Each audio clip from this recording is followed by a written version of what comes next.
So I am starting the lecture, right? And the people will join if they want. Uh, in the previous classes, I discussed about the various concepts of Java so far. Uh, I discussed about the basic concepts of Java programming language, then about the various operators, keywords, then precedence, associativity, variables. Then I discussed about the array, single dimensional array, two dimensional arrays, and how to write the simple programs, how to provide the user inputs, and many concepts, basic concepts were discussed. Today I am going to discuss about the methods in Java. When I am talking about the methods term here, it's equivalent to function. In C, C++, Python, we use the terminology function. Here in Java, whenever we talk about the functions, they are known as methods. So we will talk in terms of methods in place of functions. The topic of today's lecture is methods in Java. How to define a method? A method is a block of statements to perform coherent set of tasks which only runs when it is called. You can pass data known as parameters into a method.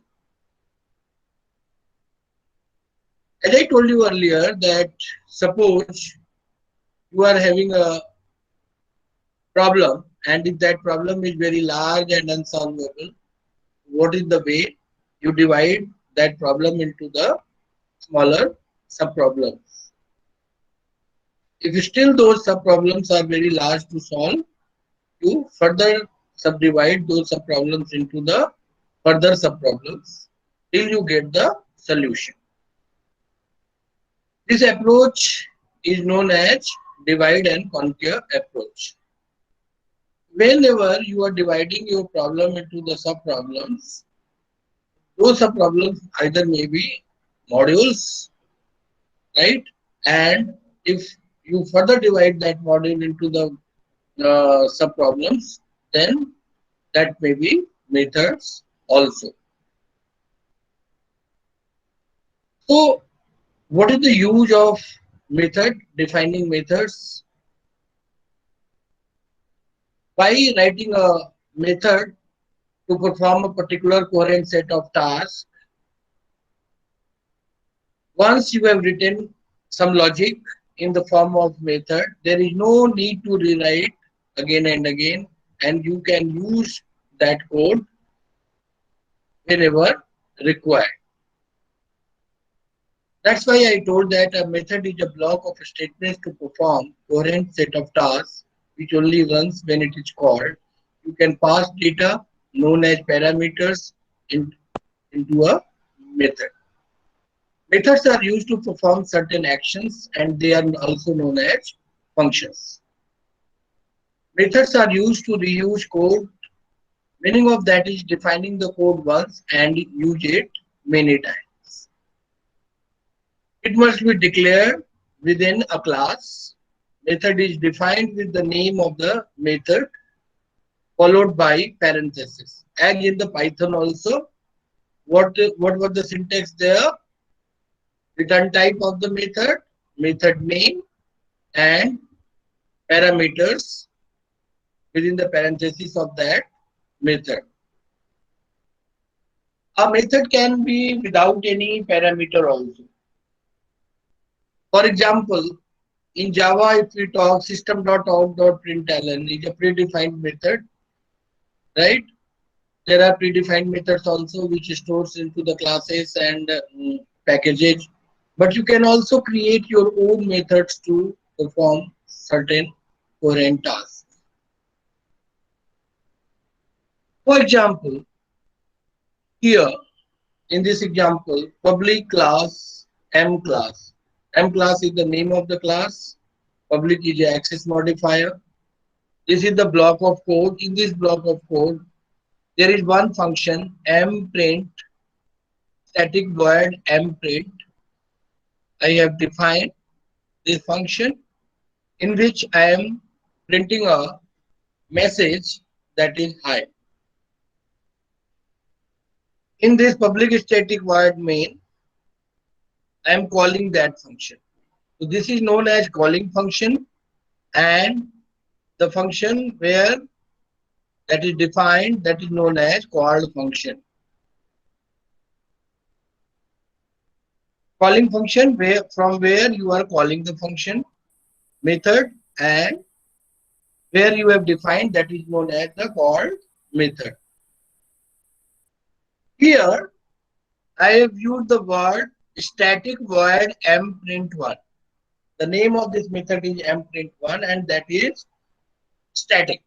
What do you mean by static here? It means that in this example you are not creating any instance of this class m class. You are not creating any object of this class m class.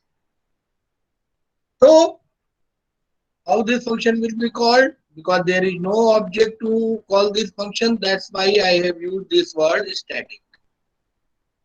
In the previous class also I told you that what is the use of static. If you want to invoke a function or method without using any object, then you will have to prefix that method with the static keyword, right? So this is the first statement. Whenever you will execute mclass.java, you will compile it. If there is no error, then Java mclass. The first statement will be executed, that is public static void main string args. Control will go to public static void main string args. Here you are calling that function. This is the calling function mprint1. Then control will go to this function static void mprint1, and the message will be printed. This is the between calling and called methods. There should be one-to-one correspondence between the arguments. Please remember that there should be one-to-one correspondence between the arguments. So right now I am in the class, I will call back to you, right? I am in the class, I will call back to you. I am taking the class, I will call back to you. Right, sir? Right, sir.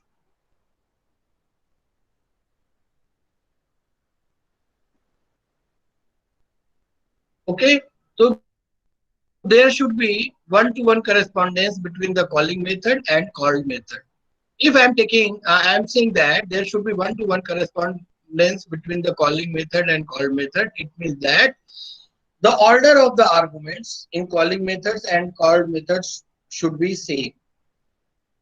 Number of arguments in the called methods and calling methods should be same. This is very important.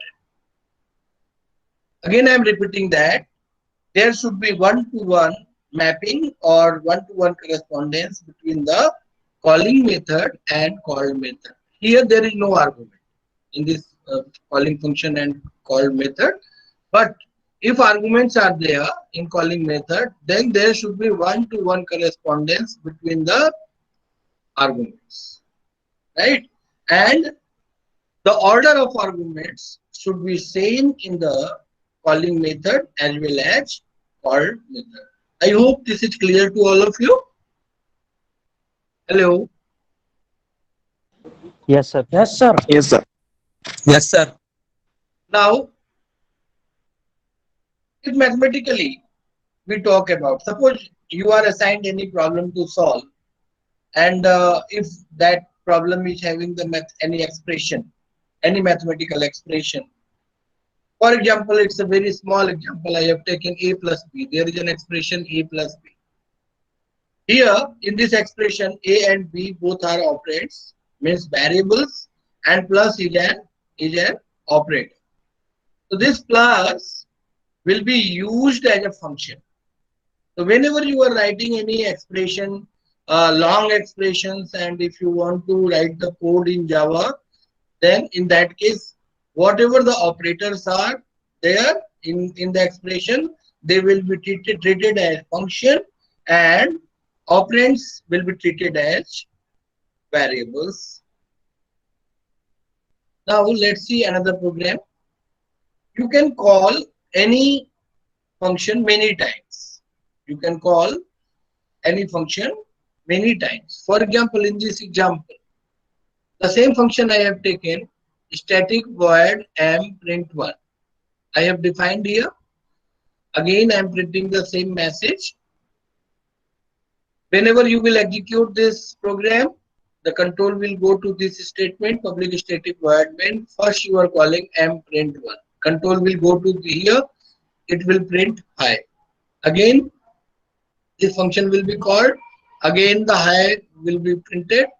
Message will be printed. If third time if you will call, again it will be printed.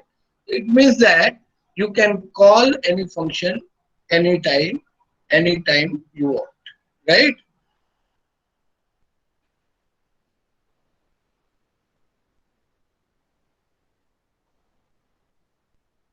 Here, here I am passing the argument as a string in this example. Again, there is a class m class. There is a function which is defined in which static void mprint, where I am passing a argument to parameter fn of type string, and in this code we are printing system.out.println, where we are printing the value of this parameter fn and with the string love. Whenever you will execute this code, the control will go to public static void main. Then second statement is mprint1. You are calling this function mprint1 here. As you call this function, the control will go to this. Here you are passing the argument string ram, right? That will be copied to f1 and system.out.println ram love. Output will be ram love. After execution of this statement, then again control will go to mprint1 sham. Sham will be passed to this function mprint1. The value will be copied to f1 system.out.println sham love. In the same manner, mprint1, here you are passing the argument Mohit. Mohit will be copied to f1 system.out.println love. So Mohit love.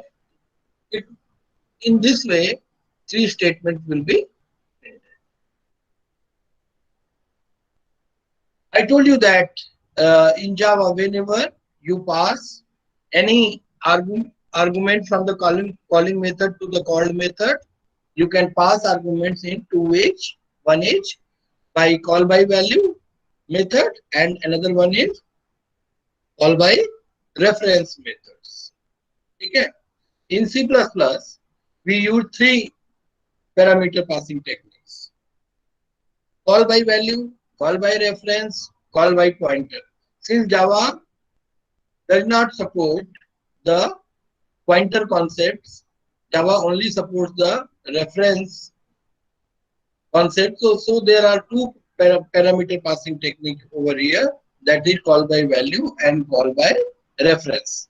In the call by value, I told you that whenever you pass any argument from calling function to called function, always the copy of arguments will be passed to called functions. Will be passed to call function, and whatever the value into the parameters of the called function, they will be, with that the manipulation will be done. And once you will come out of that called function, whatever the values into the copy of those parameters, they will be lost, right? And whatever is the original value in the variables arguments, that will be printed. So that is the call by value. So in call by reference, we just pass another name of the argument, not the copy. Whenever you are passing the copy, it means that you are allocating another memory for that value. But whenever you are passing reference, then you are not passing the copy, you are passing just another reference of that variable, right? So that is the call by reference method. And in Java, whenever you pass objects from calling function to called function, then always you will pass through call by reference. And whenever you are passing predefined values from calling function as an argument to the call function, they will use, then you will use the call by value parameter passing technique. It's right. Hello, it's clear. Yes, sir. Sir, Yes, sir. Yes, sir. Yes, sir. Yes, sir. Yes, sir. हाँ, जबरदस्ती yes sir मत बोलना बेटा, नहीं समझ में आया तो रिपीट कर सकता हूँ, ठीक है? okay, sir. Then another thing is you can pass many arguments to a function.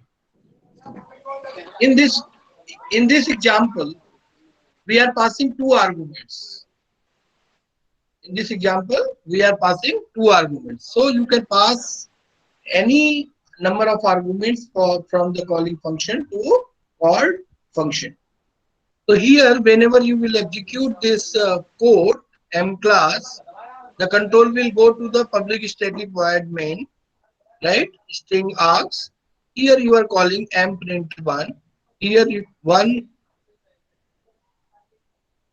parameter is of type ram, the string, and another one is the value, numeric value. These two values will be copied to here. Whenever you will call this mprint1, and the output will be ram is 20. Then second function will be called Sham is 28, and again it will be called Anita is 41. So here important point is that while working with multiple parameters, the method call must have the same number of arguments as there are parameters. There is so much noise. Please mute yourself.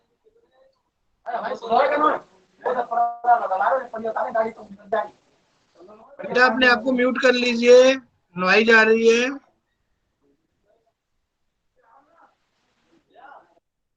So here important point is that while working with multiple parameters, the method call must have the same number of arguments as I told you earlier. And there are parameters and the argument must be passed in the same order. And there should be one-to-one correspondence between the calling function and called function.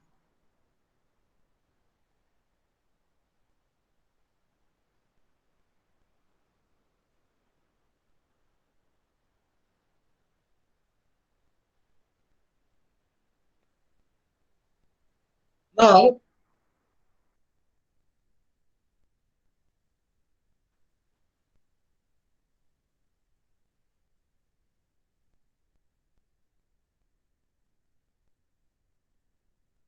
here I am demonstrating three examples. In the example 1,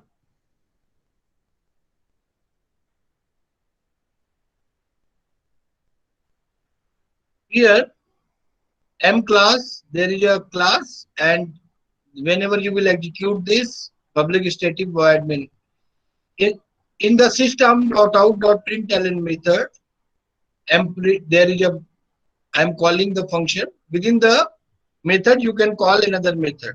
This is the reference. So in the system.out.println method, I am calling mprint1.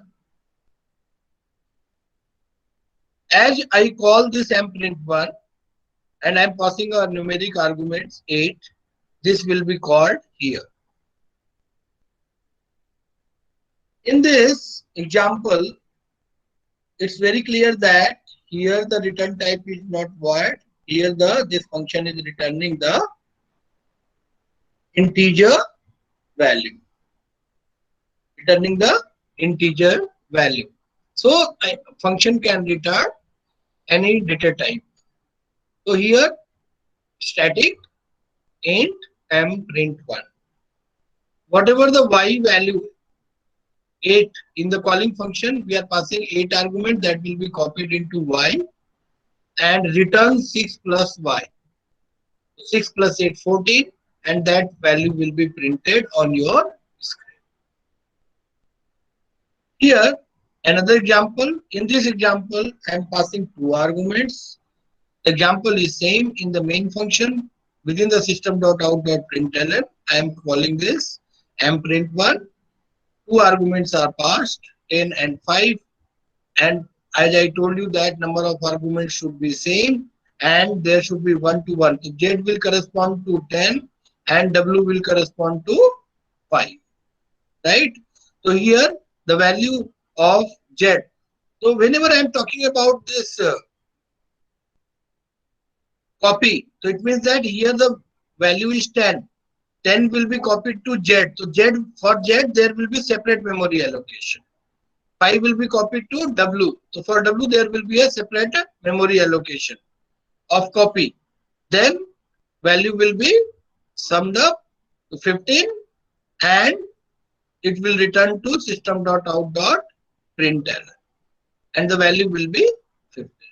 Whenever you come out of this function, whatever the memory is allocated to these copies, that will be lost, right? But if you want to print that value of that function, then using return statement you can print that into the main function.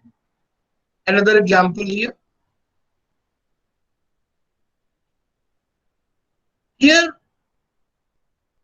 in the above 2 examples I am using the return statement. In the third example I am storing the value into a variable. I am storing the value into a variable and then printing. In the first 2 examples directly we are printing the value.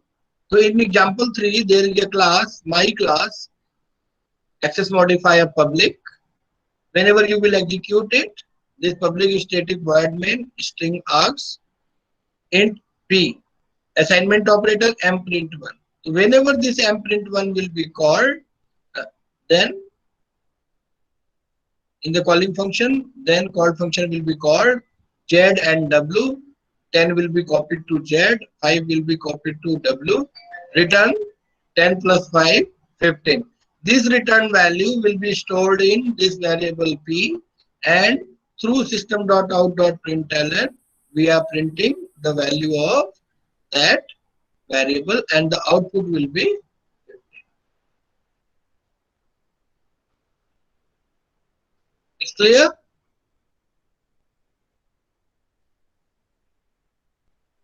Yes, sir. Now there is another concept, that is method overloading. What is method overloading? In a program, when there are more than one methods with the same name, with different number of arguments, with different types, with different return type, if this is so, then that is called the method overloading. I am repeating again. What is method overloading? In a program, when there are more than one methods with the same name, with different number of arguments, with different data types, with different return types, that is known as method overloading. So here I have taken 2 examples. In example 1, static int, I am using the word static in every function because I am using that function without any object. That's why I have prefixed every function with the static keyword. while defining the function. So there is a function P. Return type of this function P is of type integer, and this is a static function. We are two arguments we are passing. Parameters are Z and W. In this definition part, the summed value of Z and W is returned. Another method P, return type is double and prefixed with the static keyword. Here, two arguments are passing Z and W. The type of them are double and return Z plus W. So it means that we are overloading this method because the method name is same. The method name is same P, but different number of arguments हो सकते हैं, and there could and with the different data types. In this method, we are passing the arguments of type double. In the first function, we are passing the arguments Z and W of type integer, but the name of the function is same, and both the functions are returning the different value. First function method is returning the integer value, and second method is returning the double value. It means that same function is used with the different arguments with different data types with different return type. Whenever you will execute this snippet of code, thus control will go to this public static void main string args. Here I am calling this function int m1. M1 is any variable assignment operator P125. So first this will be called, and since you are passing the integer value, so first function will be called, and the value of Z will be 12, the value of W will be 5, and it will return the value Z plus W. In the same manner, here you are declaring another variable of M2 of type double, and this function P is called. In this, you are passing the arguments decimal type 7.6. The value is 7.46. You are passing the double argument, so this function will be called. Arguments will be matched, and the value of Z will be 6.3, and the value of this will be W will be 7.46. In system.out.println, the output of this will be integer 17, and here 13.76. Right? We call that Java is a static typed language. Why we call this method overloading is done at the compile time. This is also known as compile time binding. Method overloading is known as compile time binding. Why this is called as compile time binding? Because whenever you compile your program at the compilation time, when in your program there are more than one function with the same name, so at the compilation time, from the main function, which function will be called, it will be decided by the compiler by matching the data type of the arguments.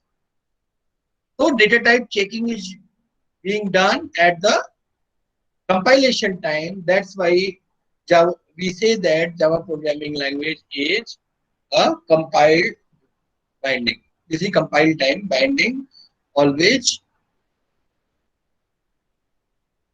done in Java programming language. You can show like this. Okay.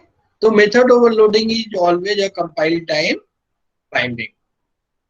Please do remember this. Another example here. In this example, there is a function P which is returning of integer type, and that is prefixed with the static keyword. In this body, you are returning the summed value of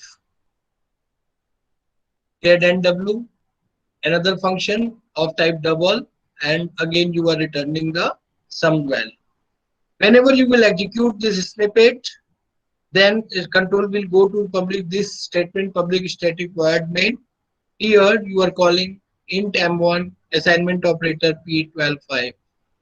So at the compile time, it will match the argument. This is of type integer, 5 is of type integer, then this function will be, method will be called, and the value will be 17. In this M2, you are passing the decimal values. So this argument, data type of the arguments will be matched with this method. So this method will be called and it will return the 13.56. You can print this value like, okay. So what is method overloading? How to write the programs to implement the method overloading.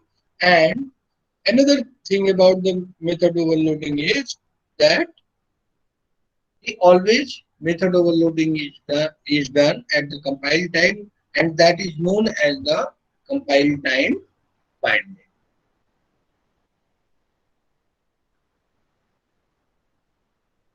While in the Python, always the data type was checked at the runtime. That's why we say that Python is a dynamically typed language. And in Java, always the data type of variables are checked at the compile time. That's why we say that static binding is there or compile time binding is there.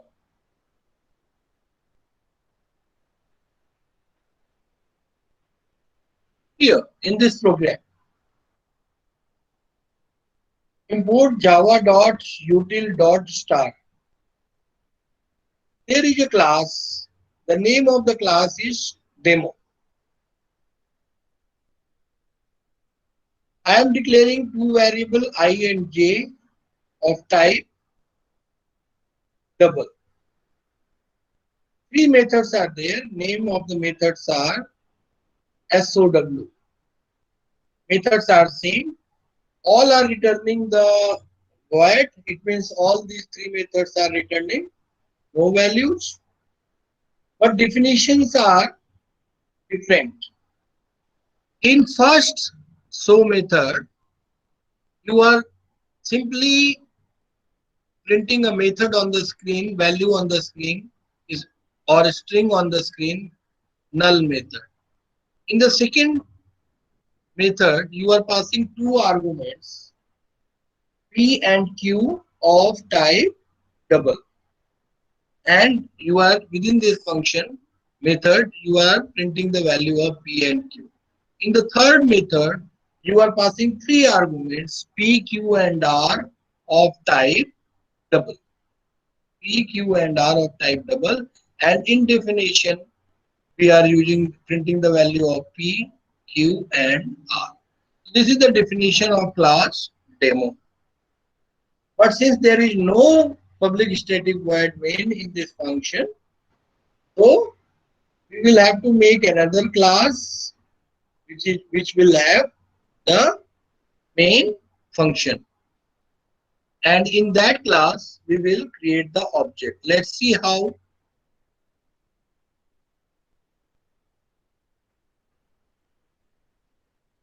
Here, I have created a class overload, in which in this class there is a function public static void main string args. In this main function, I have created an object OB of type demo. Earlier class we made, the name of that class was demo. So we have created an object OB, instance OB of type class demo, new demo. So the memory through this new operator, the memory will be allocated for this object or instance OB. Now you are calling from this in this method ob.show. The control will go. This is the calling method ob.show. The control will go to the here this method will be called. This method is without any parameter. Then this null method will be printed. Again you are calling ob.show. You are passing three arguments: 2.2, 3.6, 1.7. Then it will match the method with the three arguments.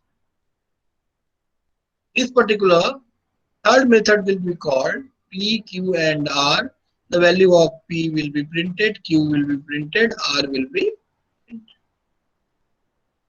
Then in this example, third method is show. You are calling two arguments. You are passing two arguments, 2 and 4.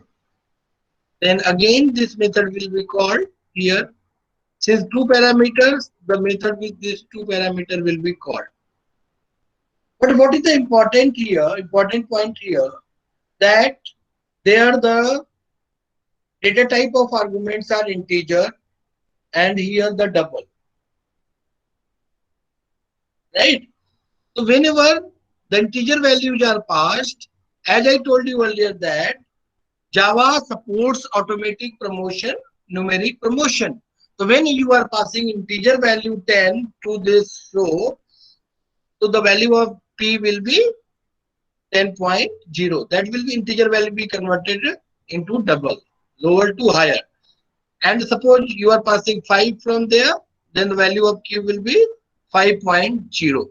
So here the value of P will be printed 10.0.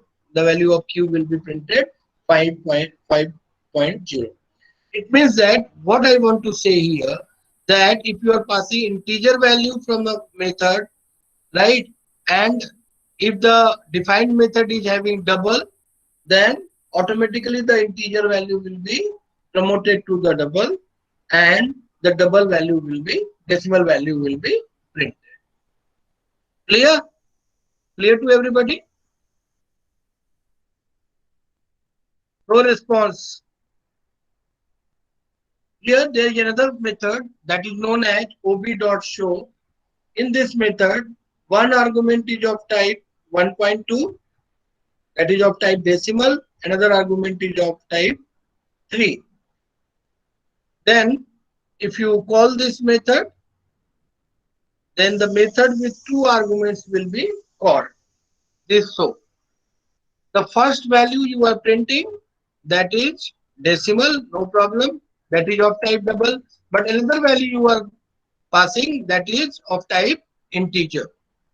That integer value will be promoted to double type, and the value will be printed. The value of P will be 1.2 and the value of Q will be 3.0. In your practical assignment also this problem is given. We write a program to implement the method overloading in which it displays the concept of automatic type promotion. Here I have defined a class. The name of that class is demo, and another class overloading. In the overloading, I am creating an object of demo class, and from the main function, I am calling all the methods of demo class. And I demonstrated that how the values are automatically promoted. It's understood to everybody? Hello? Hello? Any doubt? All of you are sleeping, I think. Yes, so. sir.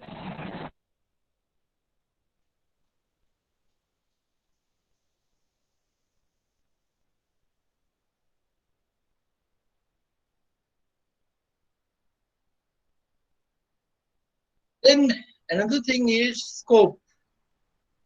If you are declaring any variable within a program, what should be the scope of that variable? Within the method or within the block or within the program?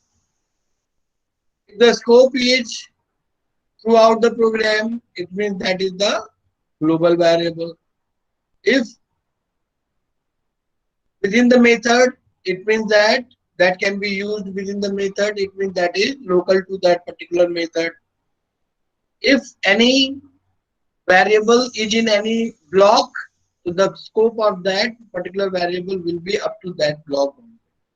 So always the scope of the variable can be defined at three levels: at program level, four levels you can say, at the package level, at the program level, then at the method level, at the block. So scope could be global, scope could be local. Local, if that is local, so whether that is local to method or local to block.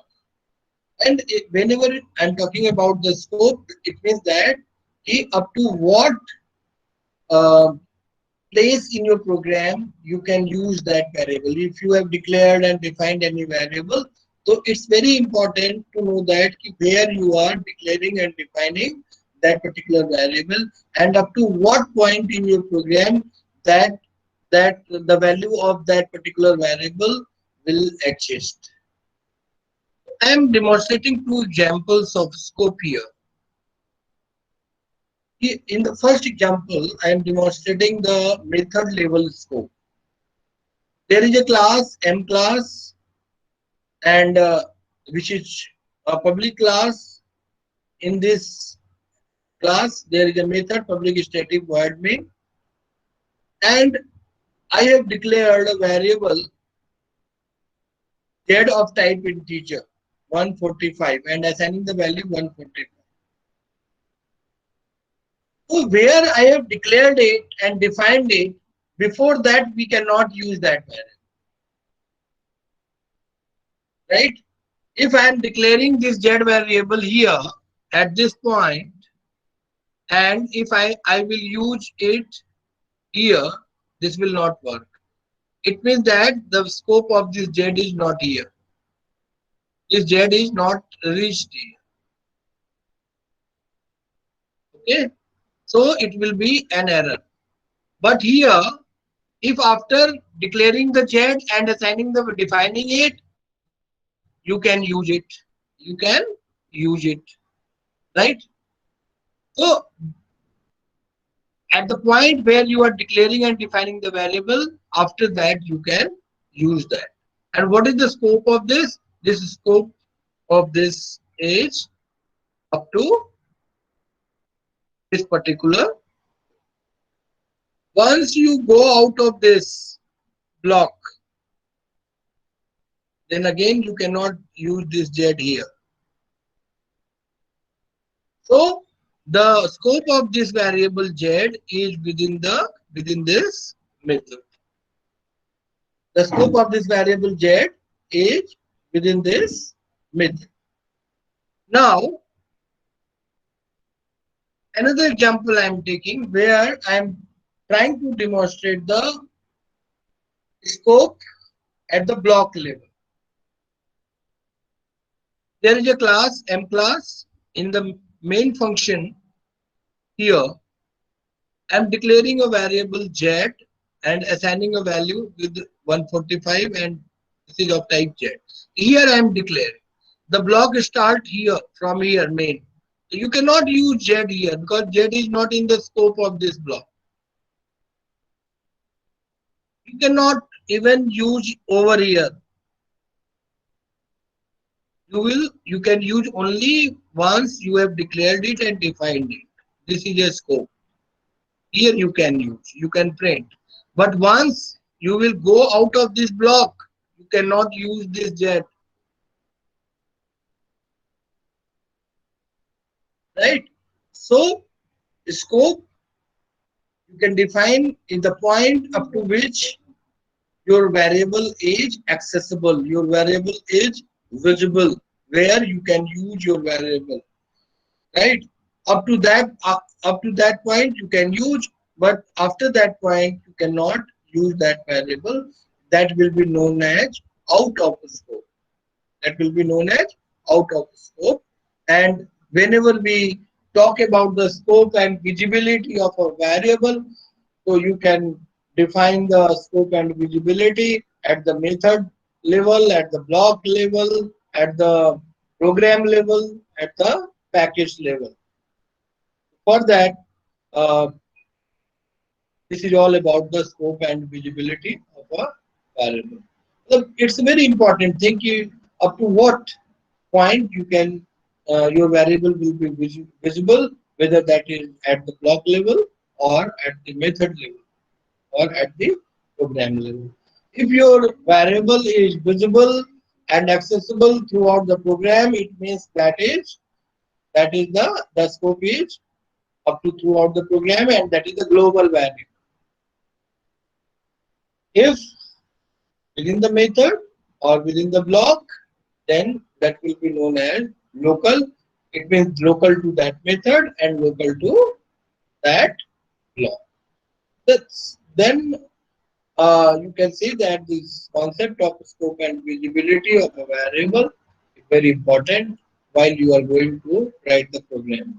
That's why at the time of writing the program, you should take care of the indentation, proper indentation, and curly braces. It's clear to everybody? Yes, sir. Yes, sir. Any confusion?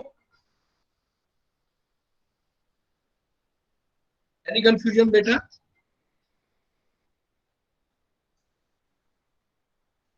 No, sir. No, sir. Ah. Now another topic in Java is recursion. In Python also I described it, but I will try to describe with the different example. In the Python, I told you the examples of calculating the greatest common divisor, then how to compute the Fibonacci number, then factorial. These three problems assignment, will be assignment for you, and you have to write the programs for calculating the GCD of two numbers using recursion, Fibonacci of series using recursion, and calculating the factorial of a number using recursion. Right. So as an assignment, I am giving to you all these three programs. Here I will take another example. Recursion is a method, is a tool in Java programming language, and this recursion concept exists in C, in C++, in Python, in almost every programming language. So you can say that recursion is a very important tool. It's a technique of making a function call itself again and again. This technique provides the way to break complicated problems down into simple problems which are easier to solve. This line is very important. The recursion technique provides a way to break complicated problems down into simple problems which are easier to solve. To justify this argument, I have taken an example. Suppose you have to get the sum of the range of the numbers. For example, 1, 2, 3, 4 up to 10 times. If you have to sum 1 plus 2 plus 3 plus 4 plus 5 plus up to 10, right? So how through the recursion the summation will be done? So simple, what is the simple logic? You can add any two variables using the concept a plus b. But continuously a plus b, whatever the value is coming, then that value is being passed. Again that is computing, again the two values will be added, again two values will be added. Like this, the processes will go on till the terminating condition.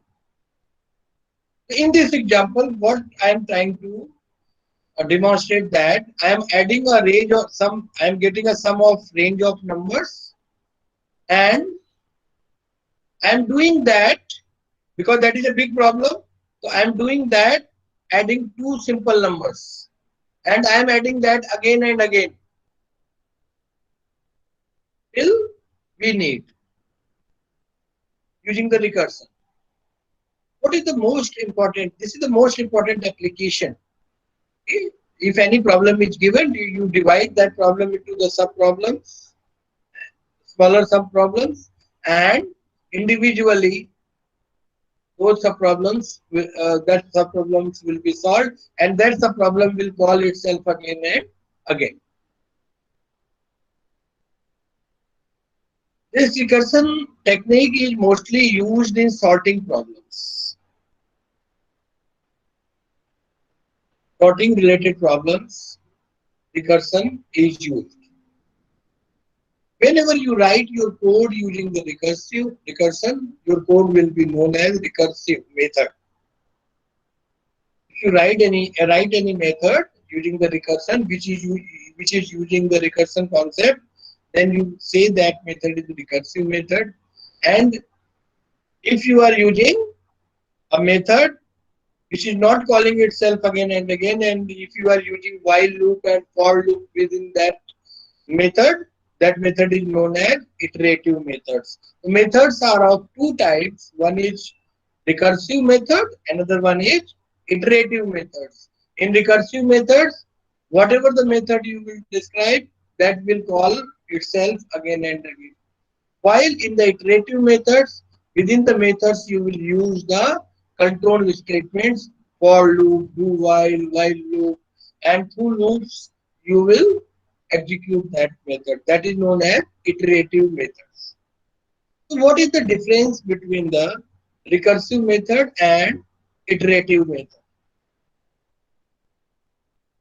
Recursive methods, the size of the recursive methods are small.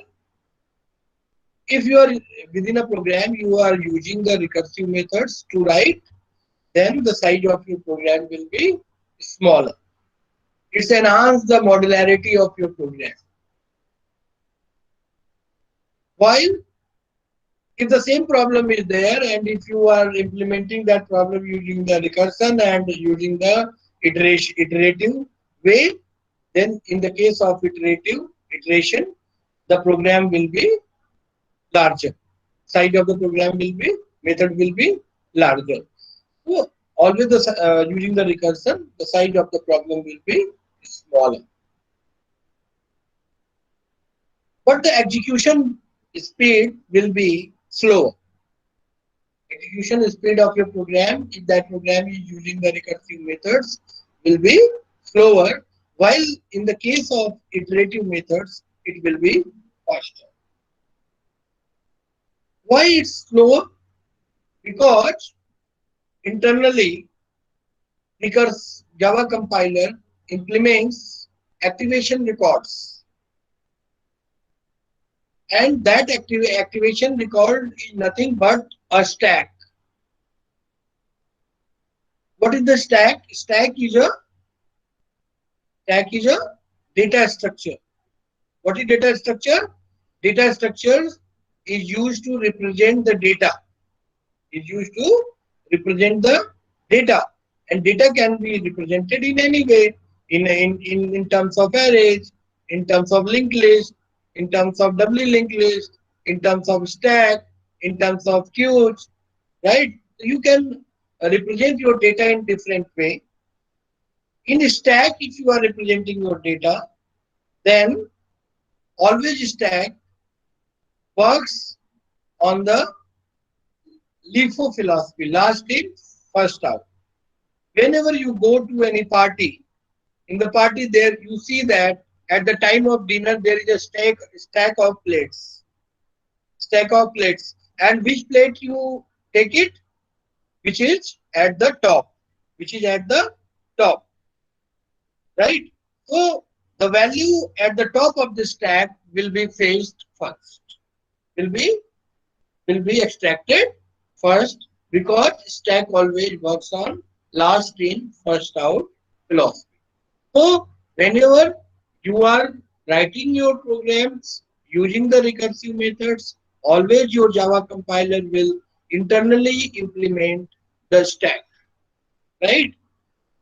And always the stack will have some uh, uh, memory, and in that stack, after every call will be stored at different levels. One level, then and another call will have, since recursive methods calls itself again and again, so they will call, and those calls will be stored into the stack, and it will be continued like this fashion. That's why the recursive methods are slower in the terms of execution, while iterative methods are faster because iterative methods don't call again and again itself again and again, right? But the size of the code of recursive method, if any programming is having the recursive methods, the size of code will be smaller. While in the case of iterative methods, size of the code will be larger. So this is the advantage and disadvantage of recursion. So I told you what is recursion. What are the two categorization of methods? Recursion is when a method calls itself again and again, that is recursion. Then second thing I told you that you can categorize into two categories, methods, recursive methods and iterative methods. Then I told you that what are the advantages of recursive methods? The size of your code will be smaller, while in the case of iterative methods, size will be larger.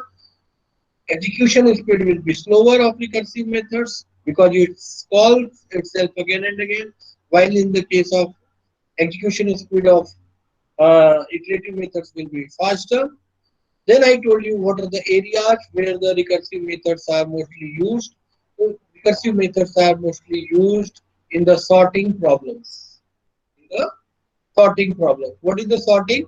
Sorting is the arrangement of the numbers. You can sort the numbers either in ascending way or in descending way, right? There are different sorting techniques are used, that is bubble sort, insertion sort, merge sort, quick sort.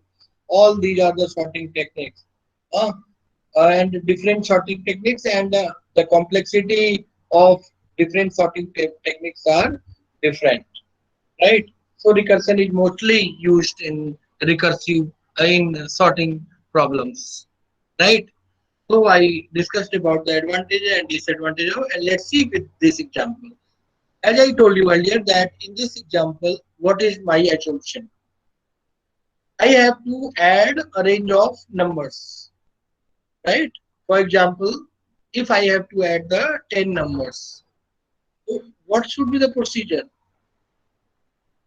I must first add first two numbers, then what is the summation that will be added to next number, then what is the summation that will be added to next number, then next to next number. So if you generalize this, then you can create a method that is known as t plus t minus t plus function recursive method t minus 1, t plus recursive method t minus 1.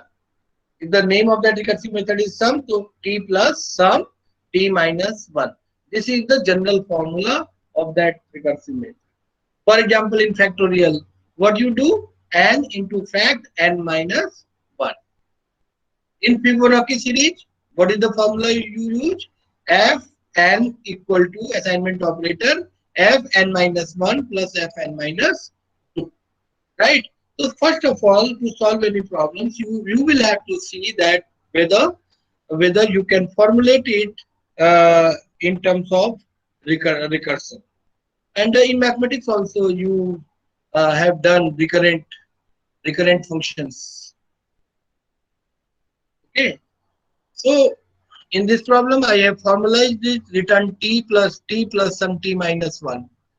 So there are two parts in recursive. Whenever you are going to write recursive method, always there are two parts into it. One is terminating condition and another one is recursive statement. Recursive statements and terminating statements. If you will not give any terminating condition to your recursive method, it will execute for infinite times. It will execute for infinite times, and internally you know that Java compiler maintains the stack. So whenever a recursive method will call it infinitely, then it is possible that you go out of memory. So to termination of recursive method is very important. For that, you define some terminating condition. So there are two parts in recursive methods. One is terminating condition and another one is recursive statement. Let's see this example. There is a class, public class, M class. Here, there is a function, public static void main string args. In this function, there is a variable I am declaring of type integer. It means that it will take 4 bytes of storage. This is containing the value of sum5. So here you are calling this function. Here you are calling this function.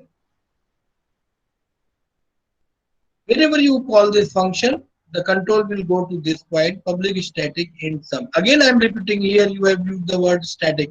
Why you have used? Because you have not created any object of this class. That's why this control will go to this sum. If t is greater than 0, so here the value of sum is 5. 5 will be copied to t. The value of t will now be 5. If 5 is greater than 0, return t 5 plus sum 4. Right? So on the stack, first it will store this 5 plus sum 4. Again, this sum 4 will call itself again. Now the value of t is 4. 4 is greater than 0.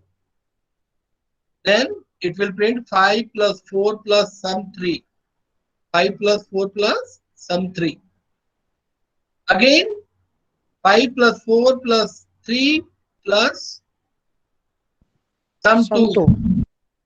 And in this way, it will be executed, call it again and again till it returns the value 0. This return 0 is the terminating condition. This else part is terminating condition, which is terminating the execution of your recursive method. And this is very important. If you will not give any terminating condition, then it will be executed for infinite times. Right? So finally, at the stack, the value will be stored and top value will be from the stack will be fetched, that is 5 plus 4 plus 3 plus 2 plus 1 plus 0. Right? In the Viva, always they ask, examiners ask this question: name the data structure which is used by the recursion. So what is the name of that data structure? That is the stack. Right? Now, for the assignments, I am giving the problem of computing the GCD, greatest common divisor of two numbers, then calculating the factorial of a number, then generate the Fibonacci series up to some terms using the recursion. These three problems you have to solve and you have to do by yourself, and these questions are in terms of assignments. So we have up till now we have discussed so many concepts. We have discussed the concepts of recursion. We have discussed the concept of your methods. We have discussed the concept of different access modifiers. Right? We have discussed the concept of how to create the class, how to create the object of a class. We have discussed about the concept of variables, operators, expressions, associativity, all these things. So all these are part of core Java. And one request is there: please study on the daily basis. Otherwise, whatever I am elaborating here, if you will not study properly, because I am seeing that whatever the video I am sharing, you people are most of the people are not seeing that, because it means that you are ignorant. This is the drawback of the online classes, because I cannot see what you people are doing, whether your phone is muted or not. I can't see this. So this is your responsibility to maintain the alertness into the class, right? So it's a request to all of you. So I think this is sufficient for today. In the next class, I will discuss about the concept of constructors, how to you can overload the method. In the same manner, you can overload the constructors also. So how to overload the constructors, right? And some more problems on the concept of classes and objects. That will be agenda of my next class. Thank you very much.